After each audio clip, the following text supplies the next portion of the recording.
Thank you for joining us at the Apps on Cloud Summit. My name is Bobby Allen, and I have two guests who are going to help us with the topic that I think is going to be very close to your heart. The title of this session is Unpacking Cloud Native: Hype, Helpful, or Harmful? We've got two great guests I'm super excited to have. First of all, we have Kelsey Hightower. Kelsey is one of the guys who literally wrote the book on Kubernetes. He describes himself as a minimalist, and I'm going to leave his description as a speaker at just that. Our other guest on the platform is going to be Cohen-Tal today, and Moore is our cloud CTO.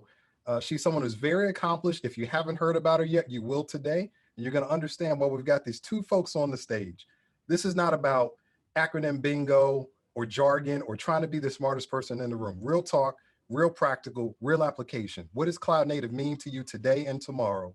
And what are some of the things that we want to debunk in terms of myths? This is the Apps on Cloud Summit. Let's get into our questions. So first of all, again, thank you all for being here. Really appreciate that you all made time for this session. So first, for our audience to kind of level set, team, what does cloud native actually mean to you? More, I'll come to you first. What does cloud native mean? Help us understand that. To me, cloud native means what is the best way to deliver a platform for companies to be able to innovate quicker and faster for their end users. That is why it's not a specific technology, it's a trend that encompasses multiple different solutions. And the goal is to make it easier for developers, which is where I grew up as a developer, to make it easier for developers to build and innovate and create. Excellent. And so this is a conversation, team. This is not a monologue. So Kelsey, poke holes in that. What is your stance on what cloud native means? I wouldn't necessarily poke holes. Definitely believe there's a lot of perspective, right? Words have different meanings for people. I think what cloud native means is the patterns born in the cloud. Right. I spent a lot of my career shell scripts, Puppet, Ansible, Chef, and we did the best we could do with those abstractions. Right. You give me a VM, I'm going to automate it based on the APIs available to me. When the cloud comes out, right, it's a very important checkpoint in this kind of trajectory or kind of computing history. When we get to a world where there's no more physical machines that you touch and interact with directly, right? So there's still machines there, but you don't touch them, interact with them directly. You now have an API for everything, right? I come from a world where you rack and stack the server, plug in the Ethernet cable, and you're dealing with, power or power on the rack, VLANs on the switches, right? That's a different way of working than versus a pure API for everything that you want to do. So what happens is new patterns start to get born. And when we're talking about cloud native, though, we're talking about 8 years after the dawn of the cloud, right? We're not talking like, oh, because you had a bunch of virtual machines super fast, then cloud native was born. I think it was from the production practice of what happens if the VM isn't guaranteed to be there. How do we think about something above the OS? And that pattern could have only been born in that world, right? So some people say, oh, I've been doing cloud native for 20 years. No, you weren't. Some things made a bunch of sense around resiliency. I think the internet brought us our first set of patterns, the way we think about distributed systems. But the cloud model of consumption and pay per use, that is what rounds out those patterns. So when we say cloud native, we're talking about those patterns and practices born in the cloud. And maybe to Moore's point there is that you can probably adopt some of these patterns on-prem because most of them are backed by open source projects and protocols. So that's one thing that's actually really interesting, Kelsey. The cloud is not just public cloud. There's also private cloud as well. And so as we talk about, first, you all defined for our audience what cloud native means. Maybe we kind of go into why cloud native. Why would you use it or not? And how would you apply it differently if you're talking a greenfield application, maybe something you're building brand new, versus a brownfield that's got technical debt? How would you all coach our audience on that? I'll take this one. Look, as much as we want to say private cloud, we got to be intellectually honest here. The budget that a hyperscale cloud provider operates with, right? This is tens of billions of dollars, right? It's like buying a paper plane and at home and saying you're an airline. Yeah, it's a little different, and there's nothing wrong with that. So I think a lot of times people believe that you're competing with someone with that kind of budget, right? Like you can make videos at home with a really nice camera, put it on YouTube. This is very different than Paramount Studios. This ain't necessarily the same thing. You might use some of the same techniques. You might use some of the same lighting techniques. And the truth is, you may not even need to be a hyperscaler. Your company may be fine with one or two data centers, or hell, even some colo space. So I think what we got to do is make sure that when you start to talk about modern cloud platforms, this isn't just a bunch of IaaS APIs to automate firewalls and VMs. If that's what you're using cloud for, of course it all looks the same. And then maybe private cloud makes a lot of sense. But the whole point of the cloud is to leverage things that normally you couldn't do because it's too capital intensive to do. So what's the point? So I think a lot of times when we think about these kind of products and services, you typically are looking to gain some leverage by having low cost access to something that was infeasible before. To me, that's cloud. And when these things become commodity, I don't know if we start to think about the advantage, because then people say, why would I go to the cloud if I can do everything on-prem? I love that. What are your thoughts on that? I think that same mentality extends to not just infrastructure, right? But even building, even developing, right? The cloud providers give you these platforms that have best-in-class database services that really allow you to script against and work on top of, so that you don't have to build these things in-house and waste expensive development time on and testing time, maintenance time, when these things, best in class, are available within a click of a button, right? And that is, to me, key to getting agility. And like I said before, the ability to release and deliver best in class products to your end customers. So more, let's kind of tease that out a little bit more. So if we've got a definition and we kind of have some context about what cloud is and it's not just a place, it's at least a journey, but even maybe a mindset, I would argue, based on what you and Kelsey shared. But where do things go south? So when we think about some of the challenges that people hit on their journey to cloud native, can you kind of take us down that road? What are some of the things that people need to plan for? Well, the first is skill sets, right? You're working with new technologies that are different, and it's a different mentality and a different culture even to work with that, right? There's a lot of control that comes with building everything your own way, right? And to work with this API first mentality that Kelsey was alluding to earlier takes a different culture, but also a different skill set. And when you need to think about applications not as monoliths, but as microservices, and then every microservice is not necessarily built with the same technology, right? You can take a database service and you can take an app service and you can take an API gateway, and you're starting to break down what was once a monolith to different components, leveraging different technologies. It takes a wide variety of skill sets within a team. And those skill sets are not just in building the application, it's in then managing it through DevOps and SREs, going through a CI/CD pipeline mentality as opposed to a waterfall approach where you're releasing end products directly to your customers. All of these different things take different skill sets along the entire application lifecycle, all the way from architecting it down to running production versions of that application. So I want to park it for a little bit. So monoliths, microservices, magic bullets. Kelsey, jump in here, please. You've talked about this before.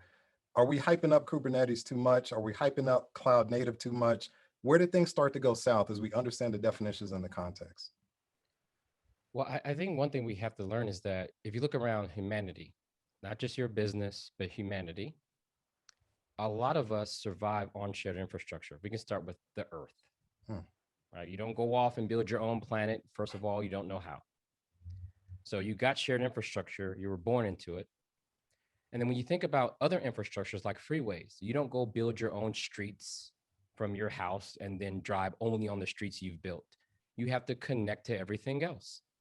You don't build your own car, most likely, before you start to drive, because guess what? It's where you're going is more important than you saying, oh, we got to build our own car, right? Most people are not building their own car, and they do just fine, because life isn't about who builds the best car. It's about where you're going and what you do with it, leverage. So when you look at these other systems, the internet as well, it's not about you building your own network between your different offices and having these private links. People used to do that. You don't do that anymore, because guess what? We're all connected. You're doing business with someone. So now the infrastructure of the internet is just commonplace. The cloud is definitely going to be similar, right? The best of breed technology will probably scale to the point where it won't make sense for you to run it.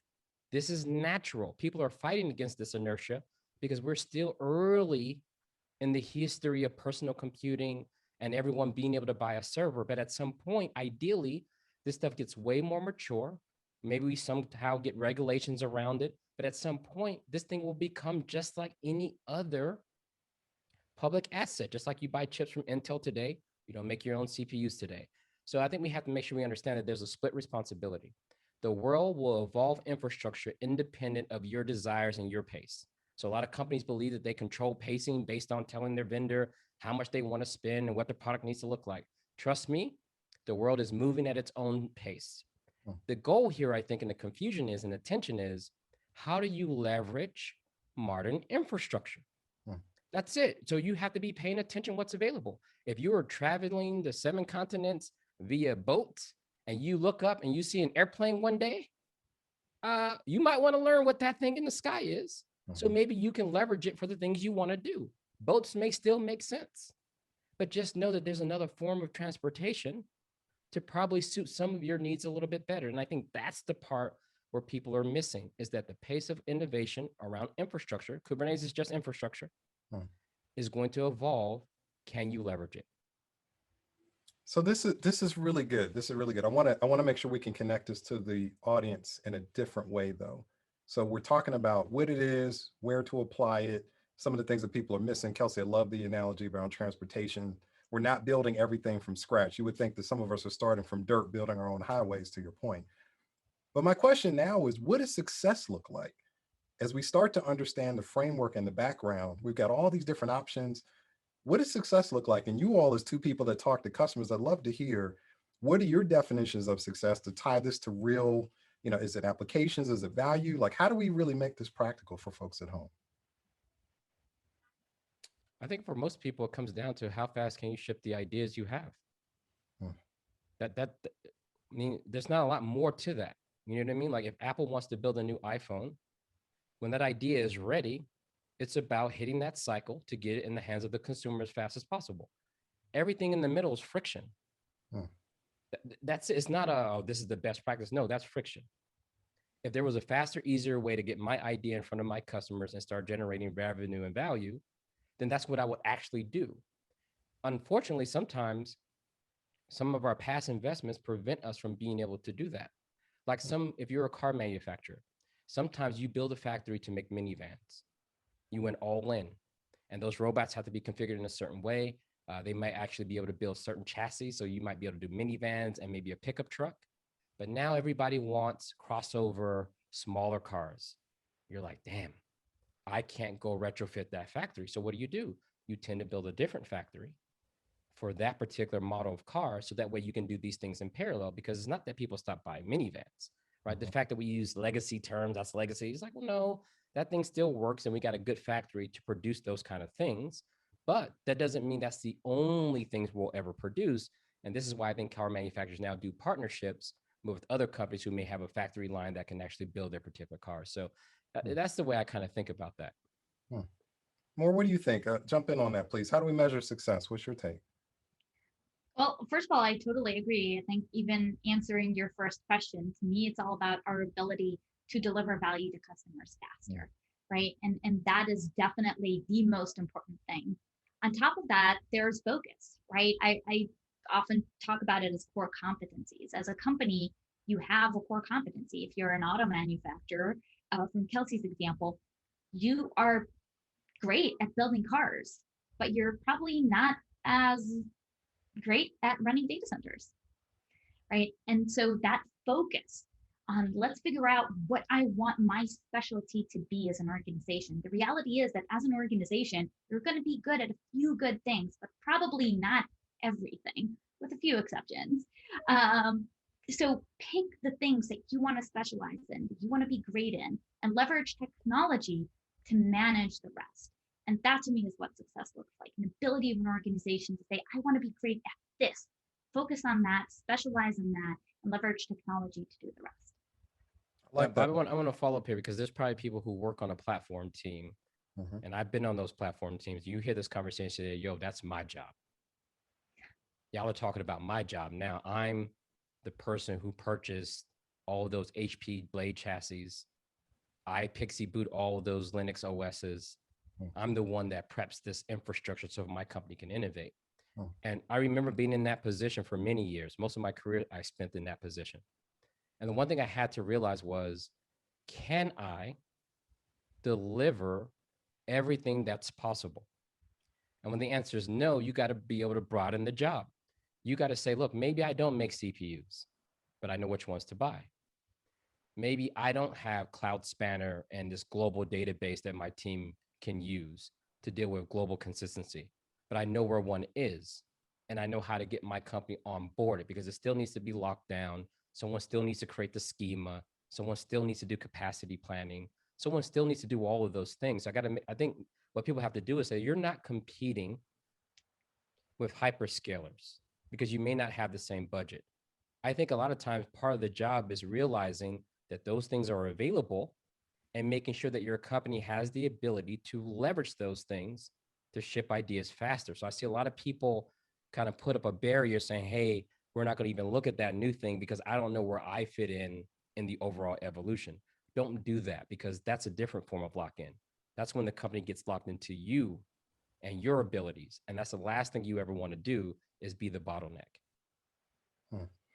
This is really good. I mean, we're talking about cloud, innovation, options, shipping things faster, reducing friction.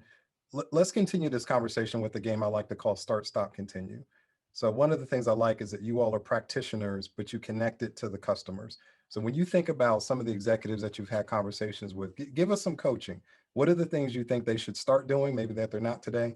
Stop doing this because it's wasting value or adding friction, and then keep doing some good practices that you see. I'm gonna start with the stop because that one comes to mind quickly. Okay. I don't know if it's stop at a strong suggestion. The buzzwords are confusing.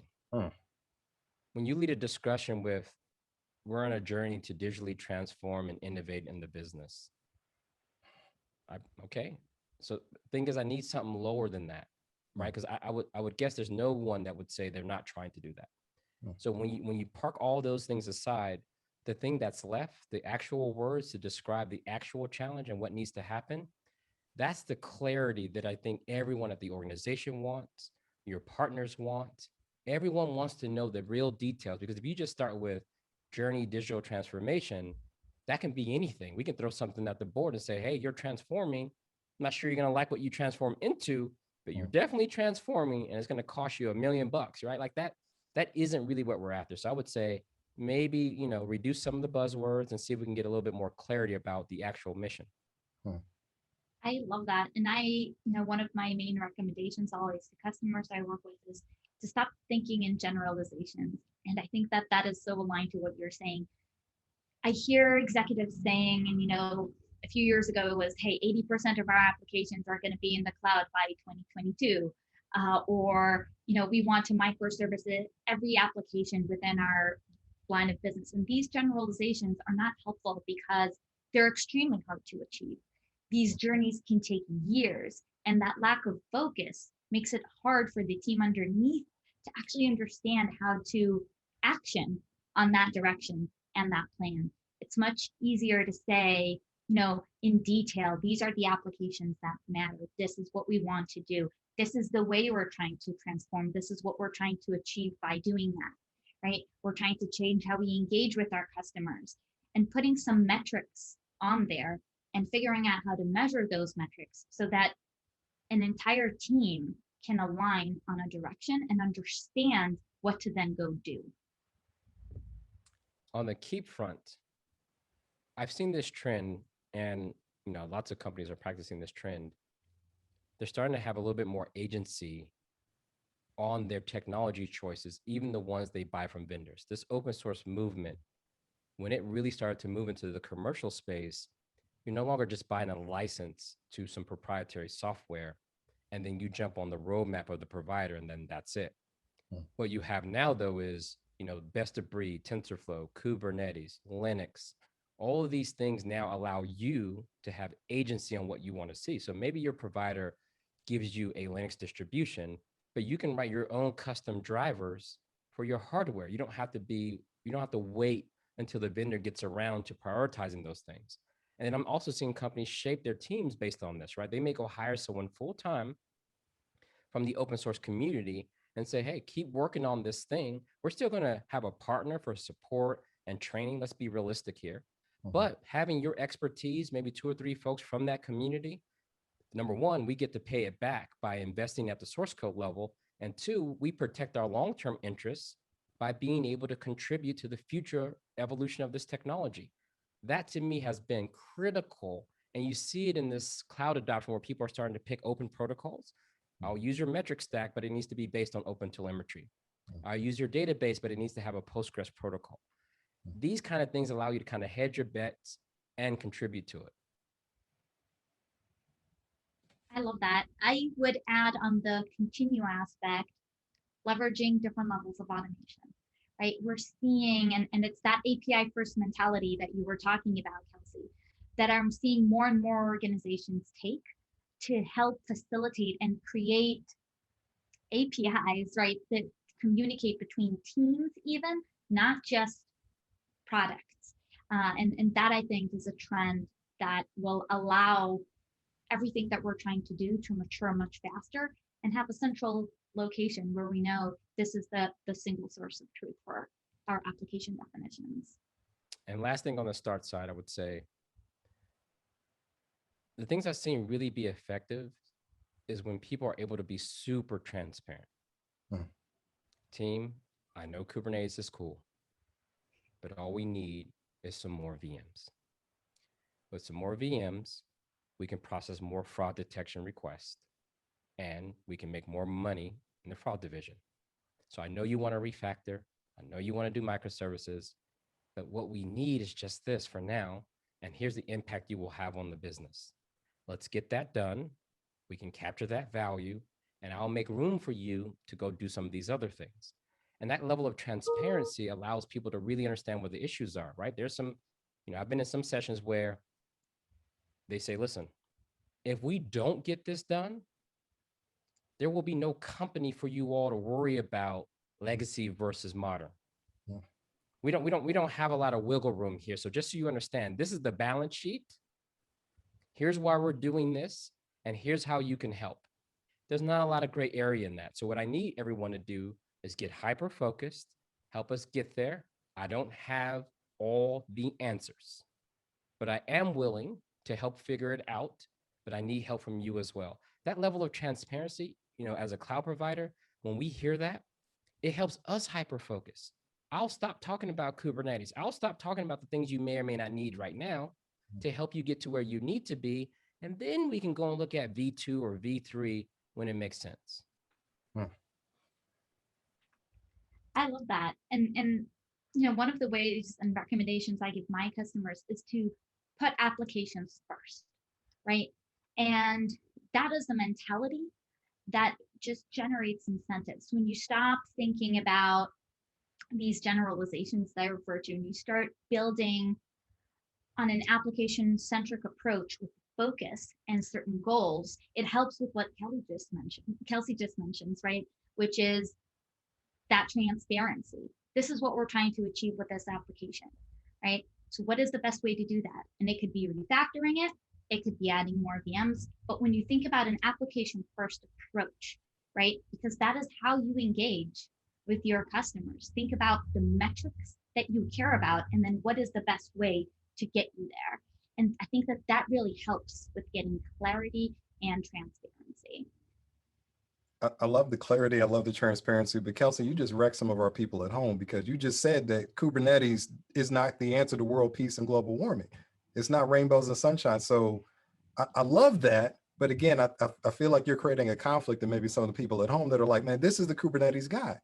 So as we kind of continue teasing that out, Kelsey, so back a few years ago, 2016, 2017, you said something to the effect of the desired end state of Kubernetes is going to be, here's my app, run it for me. I think a lot of people would say we're not quite there yet. So what do we need to do to get there, where you can just talk about, here's my app, run it? What needs to happen? So a couple of things, in 2016, we've come a long way, right? I work at Google Cloud, and we announced this thing called GKE Autopilot.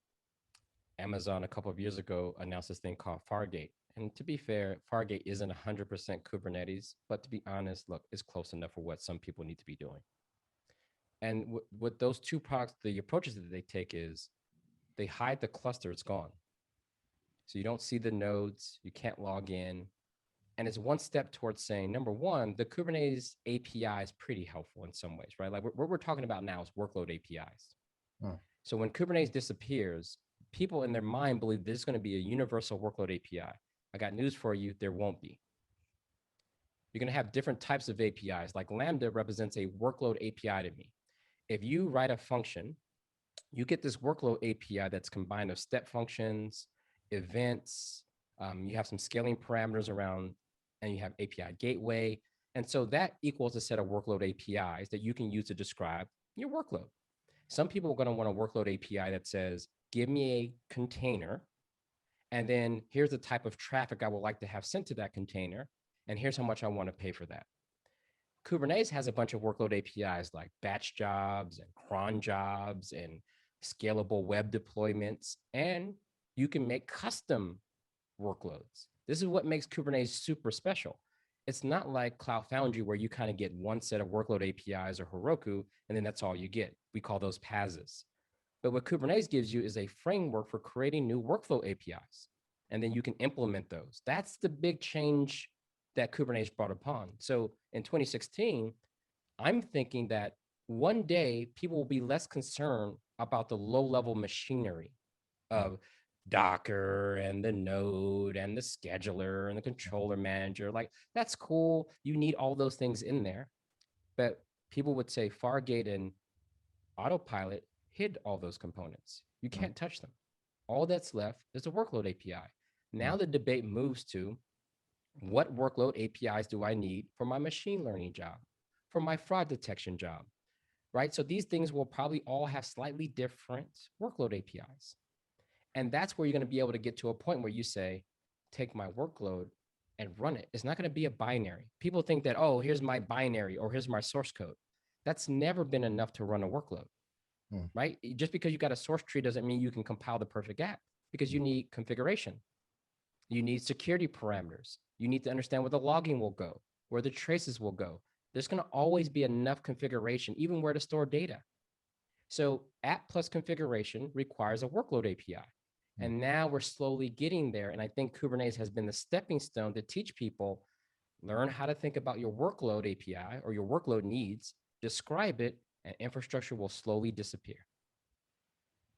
Interesting. So, okay, a couple of things I'm trying to wrestle with here, Kelsey. So you're processing, I'm trying to process things like Cloud Run and Lambda. I'm trying to process things you talked about where sometimes you don't need Kubernetes, sometimes you just need VMs.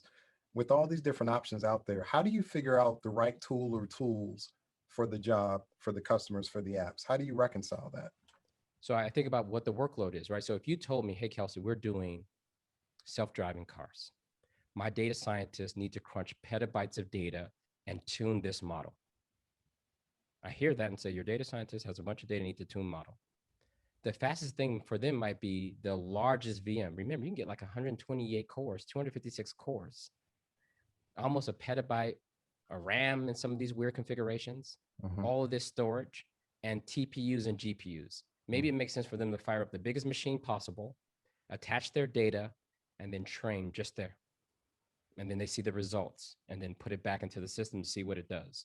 So that workload means SSH might be the right, copy the binary, NFS mount the storage, and do your thing. If that's your workflow, then Linux is still a valid workload API for a lot of use cases. I think people are just over-indexing it. Now, if you told me you have like a web app that you just want to get a bunch of HTTP requests and respond after connecting to Postgres, Cloud Run is a great workload API. It's going to be great. You can describe all of those things from one set of cohesive APIs. You might want to go event-driven. You might say, hey, I want to respond to stuff. I want to respond to changes in DynamoDB. That's what I want to do. Great. Guess what? You're in DynamoDB. Look at Lambda and set up one of those event things to call your function whenever something changes in DynamoDB. This is what I mean by workload APIs. You don't have to try to say, oh, we got to use Lambda for everything. For what? Why are you doing that? And I think we're constraining ourselves because there will be no universal one workload API, right? These are going to be workflow driven, and you might end up having your app across multiple of these. And then, of course, management will be a problem, but we're still evolving. So that's going to be the current or future state. Wow. More, what's your coaching on that? All these tools, all these options, how would you coach people on how to decide what's the right fit? Like I said earlier, it's all about putting applications first and what you're trying to accomplish with them. As Kelsey said, for different applications, for different goals, a different architecture is probably the best thing. And the reality is that that's at least my belief. I don't think as an industry we'll end up standardizing on a single technology. We'll standardize on a good way for all of these different technologies to work together to deliver a single experience to the end customer, which is at the end is what matters most, right? Different components, you can call them microservices, right? But different small components of the application have different needs, right? And different usage patterns. You can have an application built with functions and API gateways and a database server on whatever technology that you want with multiple containers in the middle, right? That's a valid application with part of the storage being object storage and part of the storage being maybe even files, right? Whatever makes sense for each component of the application. And I think that that is why those APIs are going to be key for all of these different technologies to talk together. And that's why I think that infrastructure as code and a centralized way to define these applications are coming as one of the most important foundations to build on. Interesting. So this has been a great discussion. I do want to make a little bit of a segue though, because Kelsey, I want to take it up to the executive level, and then more, I want to tap into some of your knowledge as a practitioner. So here's what I think that looks like. Kelsey, give us some coaching when you talk to executives. What really matters that execs don't think matters, and where do they focus on that maybe isn't as important, kind of for the vice versa? Turning innovative ideas into boring plans, that's the big miss I see all the time. Hmm. You'll get the grandest of vision, and then when you get into execution mode, that's where the hard work is, right? In between those 2 points. Hmm. So a lot of times I think people will use the word innovation probably a little too, like, to me, innovation is doing something that has never been done before. Hmm. Using cloud like other millions of people, it's cool. I want you to do it, but I don't know if that's the innovative thing. Mhm. And so I think what we got to do is we got to make sure we're understanding that the ideas that you have, they don't all have to be innovative. Hmm. But you got to be able to say, okay, with this idea, with this business opportunity, how do I break it down into boring components that can be implemented and executed on reliably? And I think that's the part that everybody overlooks. And if you don't have people around you that can do that, then you may be spinning on those ideas for years and never see them come to fruition. This is a perfect segue, Kelsey. Thank you for that, to where I wanted to go with more, because more as our cloud CTO can talk about some of the lessons learned, the turbonomic has from our own journey to cloud native. So how do we translate that vision into those tasks at a lower level? So more, please enlighten us with maybe some of the lessons learned we have from our own software journey. So the journey that we went through is, when the company started 12 years ago, we built a product in a monolith and we shipped it to customers and they were able to run it either in their cloud or their on-premises data centers, but it was a single VM and all components within it delivered as a monolith.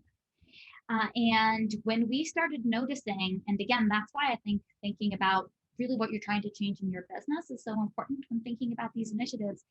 One, we wanted to become a SaaS solution service, right? We heard from our customers that as they matured, 12 years ago, SaaS for automating data centers wasn't really something that customers were willing to consider, but that is changing, both in the cloud world, in the cloud native space, as well as for on-premises data centers. So our customers were willing to start purchasing and consuming our product through a SaaS service. On top of that, we were expanding and we're seeing customers using our product to manage almost 1 million entities across their hybrid data centers and cloud environments across multiple cloud providers. They wanted the ability to run it either on premises or in multiple cloud providers. And we needed the ability to easily scale to manage all of these different environments. Our customers also use our product for different things, both for real-time management of their applications across, again, multi-cloud environments, but also for exercises like capacity planning, right? For things that are very compute heavy, but not continuous. And so our platform needed varying levels of resources at different times based on how users were consuming it. And so a cloud native architecture made a lot of sense. One of the key lessons learned, though, is even though I think we made the right choice from a technology perspective, we went on a full re-architecture. And that basically consumed a lot of our engineering resources for a good amount of time. It takes time. It always takes longer than you expect. And there's a lot of learning opportunities, right? And our development team learned a lot about Kubernetes as we were re-architecting our software. But in retrospect, we would probably take in an incremental approach, right? Think about which components would benefit the most from microservice, from containers, and doing it one step at a time, learning things as we go, improving and iterating on that, as opposed to really trying to think of the architecture as a blank page and rewriting a lot of functionalities that already existed. That would be my kind of key suggestions to others. And also understand the cost, right? A re-architecting takes a lot of engineering resources, which means they're not doing other things that may be innovative in different ways. Now, for those at home, recognize Moore probably boiled down several years worth of work and key learnings into about 90 seconds. So thank you, Moore, for giving us the Cliff Notes version of that. Look, before we land the plane and take us out from this session, I do want to ask you kind of that non sequitur commercial break. So past year and a half have thrown a lot of us for a curveball. I'd love to know, just as people, not as technologists, as people, what do you tap into that keeps you fired up and helps you push through? Is it a movie line, a song lyric, something else? Where do you draw motivation from when things are tough and you want to keep pushing? Man, this one, I remember when I was doing an engineering presentation and maybe some people didn't like what I was presenting. And I remember the UX lead was like, don't be afraid of your own power. And this idea that most things you want to do, especially if they're hard or things that other people haven't done before, they're usually going to be able to tell you why it's a bad idea. They're usually going to be able to tell you why you wouldn't be able to do it, especially if they can't see how they would do it. And so a lot of times you got to really, really believe in the thing that you see is achievable. And even if it's not, and you still want to do it, you're going to need that to actually get over the hump when it does get actually hard. So I typically will remind myself not to be afraid of my own power. I do have a voice. If there's something I want to do, I'm pretty sure I could do it. And even if it's not perfect, I know that I'm going to be putting the right amount of work and effort to get the results that I'll appreciate. So I think that's the main thing that I try to remind myself is that I have power to change some things around me. So I do. And I think for me, it would be focus on your passions and the things that make you happy. It's so easy to constantly think about the things that bring you down, but relying on, whether it's friends, family, and the things you're passionate about at work, learning and expanding these things, when you focus on the good and the things that make you happy, it has a cascading impact. And if you take that same approach to how you deal with people, especially virtually, at least for me, it's so hard to be so disconnected with everyone. My family lives a 12 hours flight away. It's extremely difficult. But if you take that same positivity to how you interact with people, both at work and at home, I think it uplifts everyone around you. And then when you need, they can help uplift you. Excellent. I appreciate that inspirational note from both of you. As we close out our session, I want to give you all kind of the last words, and then I'll do kind of the commercial break at the end. I'd love for you all to talk about two things. One, parting advice for our audience. And number two, if there's something in the cloud native space that excites you, like, hey, go check this out. This is something I'm researching in my personal time, dig into this. Moore, we'll start with you and then we'll end with Kelsey. Parting advice, things that excite you in this space about now or the future. So for parting advice, I will continue the theme that I was talking about, and I'll just say, continue to focus on applications and what you're trying to accomplish with them. What are you trying to change? Focus on what changes you want to make and communicate clearly how you're going to measure that success and what success even means, right? And it's those broad terms that I think as an industry we need to stop using as much. What excites me? there are some really cool things coming out in the next few months on the turbo side that I really think could change how customers interact with the growing complexity of multi-cloud environments. And as I said, multiple different types of technologies that those applications run on. There's some really, really cool capabilities coming up, and I would encourage everyone to tune in. Excellent. Kelsey? Yeah, I mean, I think people talk about these destinations that there's going to be another checkpoint. And if you think about how you got into the current situation you're in, is because you might have thought you could have stopped. And some people did stop. And a lot of their software got neglected. A lot of their practices got neglected. So much so that most people are talking about abandoning or full rewrites because of that mentality. And honestly, even though we're looking towards the future with journeys and transformation, I still see people setting themselves up to repeat the exact same mistake that has them talking about what they're talking about now. Going to some journey where you think you can just stop and unpack, let the software, the investment rot again, and then have someone else come in and have to transform the business again doesn't make a lot of sense. There's really no journey. This is long-term maintenance forever. You build it, you will maintain it forever. As long as there's someone that's going to be using it or paying for it, you're going to maintain it forever. Step back, remind yourself, we're engineers, we're engineering here. If you build a bridge and people drive across the bridge, then you got to maintain the bridge. You got to keep it up to date. You can't always just go build a new bridge all the time, because guess what? Fundamentally, bridges are roughly the same. More than likely, the software you're talking about is fundamentally the same as the software you're going to write in the future. So I got to make sure that we understand these fundamentals. Let's get back to pragmatism, practicality, transparency, and then the discipline will come back. Whether you want to call it agile or DevOps or whatever, the fundamentals are all the same before we started using those terms. So I think what we can do for most people, just really, really get back to just people first, being pragmatic. And I think you're going to land in the right spot. So that means you got to let down your guard a little bit when you're working with other people, especially providers. Like, we don't have silver bullets. People will ask, Kelsey, show me GCP's silver bullet. We don't have one. What we can do, though, is meet you probably more than halfway, draw a nice clean line around responsibility, and then help co-collaborate on the thing you actually want to build. And maybe, just maybe, we can help you do it. And I think that's the type of healthy, sustainable relationship that you want with technology. Wow.